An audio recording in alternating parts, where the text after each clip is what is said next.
Assalamualaikum warahmatullahi wabarakatuh. Perkenalkan, nama saya Selvia Steviani. Di sini saya akan melanjutkan penjelasan dari teman-teman saya, yaitu tentang kondisi perekonomian dan kondisi sosial. Nah, jadi di sini kondisi perekonomian. Secara ekonomi, orang Yahudi adalah pemimpin Arab. Mereka adalah pemilik tanah subur terbaik di Hijaz. Dan mereka adalah petani terbaik di negeri. Mereka juga pengusaha industri seperti yang ada di Arab pada masa itu.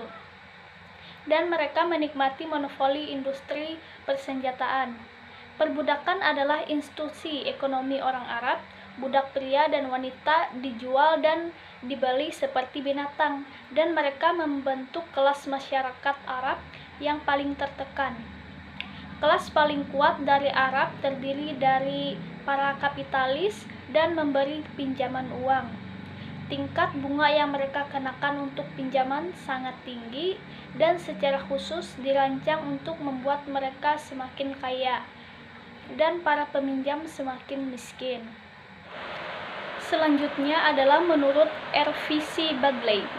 Jadi menurut R.V.C. Badley ini, kedatangan dan keberangkatan karavan adalah peristiwa penting dalam kehidupan orang Mekah.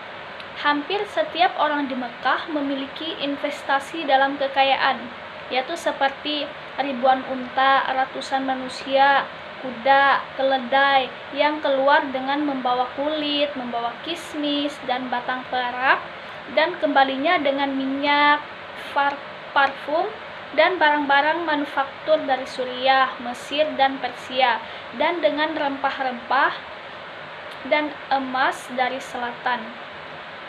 Di Yatrib, orang Arab mencari nafkah dengan bertani, dan orang Yahudi menjadikan mereka sebagai pengusaha dan industrialistis. Tetapi orang Yahudi bukan hanya pengusaha dan industrialistis. Di antara mereka juga ada banyak petani, dan mereka membawa banyak limbah lahan untuk digarap.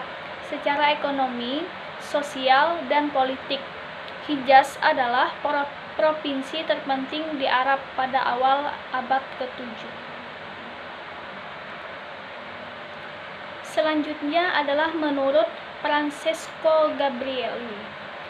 Menjelang Islam, kelompok manusia yang paling kompleks dan maju di Jazirah Arab tinggal di kota Quraisy. Waktu kerajaan Arab Selatan, Petra dan Flamira telah berlalu selama beberapa waktu dalam sejarah Arab. Sekarang masa depan sedang dipersiapkan di sana, di Hijaz. Orang Arab dan Yahudi sama-sama mempraktikkan riba. Banyak di antara mereka adalah lintah darat profesional. Mereka hidup dari bunga yang mereka kenakan atas pinjaman mereka. Selanjutnya menurut I.E. Bilaif. Menurutnya riba itu dipraktekkan secara luas di Mekah karena untuk berpartisipasi dalam perdagangan karavan yang menguntungkan. Banyak orang Mekah yang hanya memiliki pendapatan sederhana atau pendapatan yang kecil harus menggunakan riba karena dia berharap dengan riba tersebut dia mendapatkan keuntungan setelah karavan kembali dengan selamat. Pedagang kaya adalah pedagang dan lintah darat. Lintah darat di sini adalah riba. Selanjutnya adalah kondisi sosial.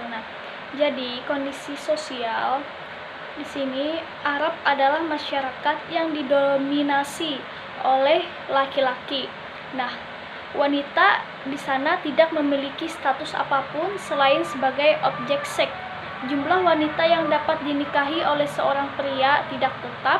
Ketika seorang pria meninggal, maka putranya yang akan mewarisi semuanya, istrinya kecuali ibunya sendiri. Kebiasaan biadab orang Arab adalah mengubur bayi perempuan mereka hidup-hidup. Kemudian kemabukan. Kemabukan adalah sifat buruk orang Arab, dan mabuk dan pergi berjudi sudah kebiasaan mereka. Mereka adalah peminum kompulsif dan penjudi kompulsif. Hubungan jenis kelamin sangat longgar. Banyak wanita menjadi seks untuk mencari nafkah karena hanya sedikit yang bisa mereka lakukan. Shihab Az-Zuhri berkata, Urwah Az-Zubair memberitahukan kepadanya bahwa Aisyah, istri Nabi Muhammad SAW, memberitahukan kepadanya bahwa pernikahan di zaman jahiliyah itu terbagi menjadi 4. Yang pertama adalah pernikahan di mana seorang pria bertunangan atau putrinya kepada pria lain, dan yang terakhir menugaskan sebuah mahar atau mas kawin kepadanya dan kemudian menikahinya. Nah, jadi di situ adalah siapa pria yang terakhir memberikan mas kawin atau mahar kawinnya, maka pria tersebutlah yang akan dinikahinya. Selanjutnya adalah pernikahan yang kedua. Nah, pernikahan yang kedua ini adalah ketika seorang pria berkata kepada istrinya ketika dia dimurnikan dari menstruasi, kemudian ada seorang pria yang ingin berhubungan dengan istrinya tersebut, maka suaminya itu menjauh dari istrinya dan tidak menyentuh istrinya sama sekali sampai istrinya itu benar-benar hamil anak si pria yang memintanya tadi. Kemudian jika seorang istrinya tadi itu benar-benar hamil dengan seseorang pria yang memintanya untuk berhubungan tadi, maka suaminya baru boleh melakukan hubungan dengan istrinya. Nah, jadi jenis pernikahan ini adalah jenis pernikahan yaitu nikah al-istibda atau pernikahan yang mencari senggama. Selanjutnya adalah pernikahan yang ketiga. Jadi pernikahan yang ketiga ini adalah sekelompok pria, kurang lebih 10 pria bisa mengunjungi wanita yang sama dan harus bersetubuh dengannya. Dan ketika dia hamil dan melahirkan anak, maka seorang wanita tersebut memanggil mereka yang menyetubuhinya. Kemudian siapapun yang ditunjuk oleh seorang wanita itu tadi, maka dialah yang sebagai ayahnya dari si anak tersebut.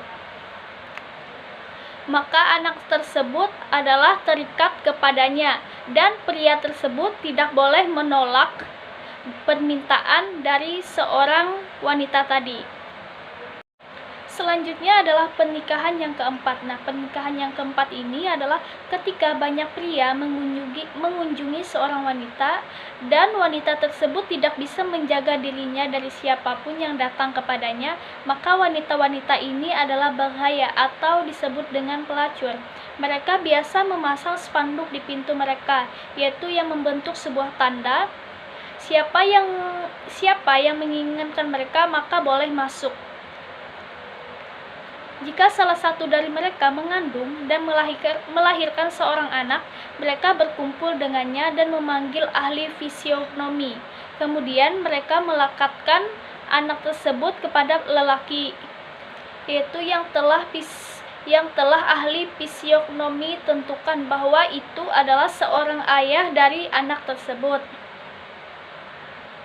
Kemudian anak tersebut melekat kepada seseorang yang ditunjuk sebagai ayahnya tersebut. Kemudian lelaki yang ditunjuk sebagai ayahnya tersebut tidak boleh menolaknya. Mungkin hanya itu penjelasan dari saya, kurang dan lebihnya mohon maaf. Wassalamualaikum warahmatullahi wabarakatuh.